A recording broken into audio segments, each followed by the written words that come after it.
Usually po, Emmanuel, anong problema nyo rito sa sasakyan ito dahil luma na? Ang hinang bumatak, may kabagalan, medyo magas pa nga ang ng makina. Mausok. Oo, hindi pumapasa ito sa LTO. Hindi pumapasa ito sa smoke belching.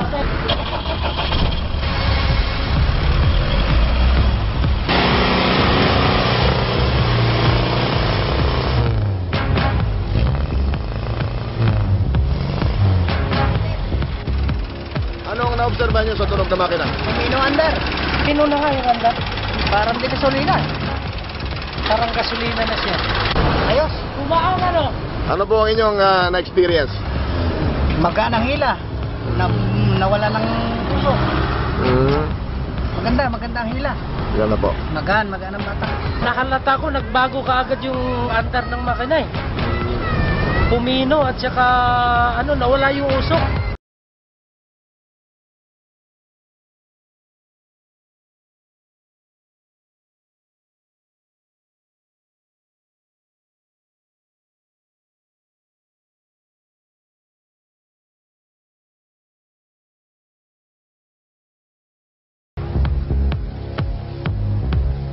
Lumang sasakyan, mas kailangan mo nito.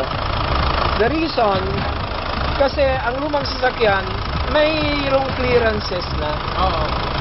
So, pag nilagyan mo nito, nagkakaroon ng ceiling effect pag mayroon kang ganitong produkto. Papatayin ang makina, bago ilagay.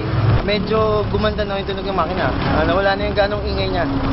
Sa tunog pa lang yan. Sa tunog pa lang. Bumi- Hindi katulad doon dati, maingay. Mas pumipino ngayon. Kaya siya tumatahimik kasi bago natin lagyan yan, sure ako, yung ingay na yon, uneven yung compression. Kaya mabalagbag yung makina. Ang ginawa nito, ang langis na ito, in-even up niya yung compression. Pag in-even up na yung compression, lahat tumaas, lahat pare-parehas.